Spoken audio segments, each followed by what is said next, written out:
दोस्तों, कैशे को समझने के लिए बेसिकली मैंने एक आपके लिए एक स्लाइड बनाई है जिसमें आपको बताऊंगा मैं कि किस किस टाइप की कैशे होती है नेक्स्ट ईयर के अंदर। ठीक है, तो हम चलते हैं स्लाइड की तरफ। स्लाइड में मैं आया और यहाँ पर आकर मैंने जो है ये ऑन किया, और सबसे पहले जो हमारे पास आती है बेसिकली वो आती है, तीन किस्म की कैशे होती हैं। नंबर वन हमारे पास है डाटा कैशे। डाटा कैशे क्या होती है? बेसिकली जब भी आप डाटा को फैच करते हैं किससे, किसी थर्ड पार्टी एपीआई से या फिर अपने डेटाबेस से, ठीक है जी, तो वो आपका सिस्टम में कहाँ स्टोर करता है? वो store in the file system, जो आपके सिस्टम का फाइल सिस्टम होता है वहां पर उसे वो स्टोर कर लेते हैं। ये बेसिकली परमानेंट ही होती है। कब तक परमानेंट होती है? जब तक कि आप अपनी वेबसाइट को दोबारा से रीडिप्लॉय नहीं करते अपने सर्वर पर, ठीक है जी। अब इसको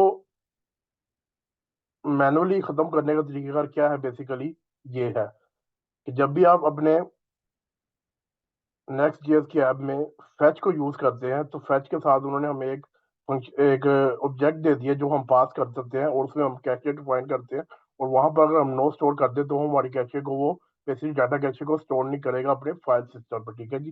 दूसरा ये है कि आप इसे रीवैलिडेट भी करवा सकते हैं based on the next object, उसके अंदर रीवैलिडेट, और उसके बाद आपने जो मिली सेकेंड में आपका टाइमिंग होगी, ठीक है जी, तो उसकी मदद से आप इसे रीफैच भी करवा सकते हैं। सेकंड जो हमारे पास टाइप है बेसिकली वो है फुल राउट कैचे या फिर कैचे ऑन द सर्वर। ये बेसिकली क्या होती है कि बेसिकली ये आपके स्टैटिक राउट जो होते हैं आपकी ऐप में, उसके डाटा को ये स्टोर करती है, ठीक है जी। अब राउट कौन कौन से हैं बेसिकली नेक्स्ट जेएस में? नंबर वन है डायनामिक राउट, नंबर टू है स्टैटिक राउट।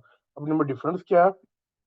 बेसिकली जैसे कि मैं ये अपने इस पेज पे है और ये हमारा क्या होगा, स्टैटिक राउट है, क्योंकि यहाँ पर कोई भी हम पैरामीटर को यूज नहीं कर रहे, ठीक है जी। और ये भी हमारा स्टैटिक कहलाएगा क्योंकि ये भी स्टैटिक कहलाएगा क्योंकि हम इसमें भी कोई पैरामीटर यूज नहीं कर रहे, बेसिकली ये राउट है। लेकिन जब मैं इस पेज पे जाता हूँ तो ये हमारा कौन सा राउट हो जाएगा? डायनेमिक राउट, ठीक है जी। और जो है बेसिकली अब ये जो है हमारा नेक्स्ट ईयर का सिस्टम, ये आपके राउट जो स्टैटिकली होते हैं उसको स्टोर कर लेता है किसमें? आपके ठीक है जी। अब नेक्स्ट जो है सबसे इम्पोर्टेंट जो है वो है राउटर कैची, या फिर जिसे क्लाइंट साइड कैची कहते हैं। ये क्या होती है? बेसिकली जब भी आप किसी एक पेज से दूसरे पेज पे जाते हैं तो नेक्स्ट पेज जो है उस पिछले पेज की जो डाटा है वो सारा स्टोर कर लेते हैं अपने कैशे के अंदर, ताकि जब भी आप उस पेज पे दोबारा जाएं तो वो फौरन से जो आपका कैशे में डाटा है वो सर्व कर दे, और आपकी जो है दोबारा से रिक्वेस्ट ना सेंड करनी पड़े आपके सर्वर को, ठीक है जी। अब ये रहती कब तक है? जब तक आपका एक सेशन लास्ट रहता है, ठीक है जी। और इसे रिफ्रेश कैसे कर सकते हैं आप? या तो आप इसे पेज को रीलोड कर लें, या फिर ये है कि बेसिकली आप को मैं बताता हूँ। जैसे कि मैं यहाँ पर आया और यहाँ पर आकर मैंने अपना, अब जो हमारा स्टैटिक जो राउट जो होते हैं वहां पर ये वाली जो क्लाइंट कैशी है ये रहती है 5 मिनट तक।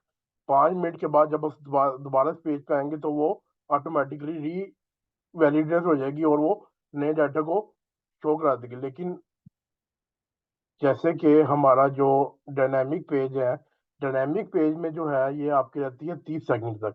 जैसे कि मैं यहाँ पर आया और मैंने यहाँ पर आकर मैंने इशू क्रिएट करना है, ठीक है जी।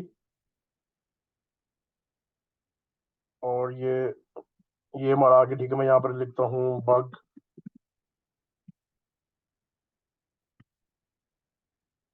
59 और डी, और मैं इसे सबमिट इशू कर देता हूँ। और मैं जब ये हमें ये देखिए अब यहाँ पर ये हमारा कुछ भी शो नहीं कर रहा, लेकिन आप 30 सेकंड वेट करेंगे तो आपका वो नया वाला बग यहाँ पर ऑटोमेटिकली आना शुरू हो जाएगा, ठीक है जी। तो आपको 30 सेकंड वेट करना पड़ता है ताकि वो आपका नया डाटा यहाँ पर आ जाए। दूसरा तरीका ये है कि आप इसे मैन्युअली रिफ्रेश कर लें। मैन्युअली आप रिफ्रेश करेंगे तो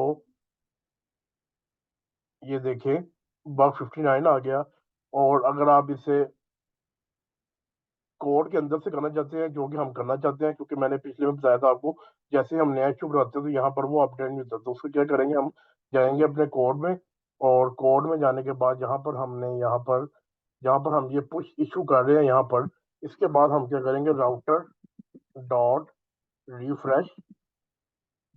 ये रिफ्रेश करता है उस राउट को जिस पे आप जा रहे हैं, और हमारा वो कौन सा राउटर होगा, जो आपका स्लैश इशू होगा। तो अगर मैं इसे सेव करूं, और सेव करने के बाद यहाँ पर आया, और यहाँ पर आकर मैंने इसे दोबारा से एक नया बग, जो भी नाम रखना हमने, मैं रख देता हूँ 29, और यहाँ पर बग जो भी आपने रखा, ठीक है। और उसके बाद मैं इसे सबमिट इशू करता हूँ। तो ये देखिए, अब हमारा क्या आ गया, वो ऑटोमेटिकली उसने दोबारा से रीफेच कर लिया है हमारे न्यू डाटा को।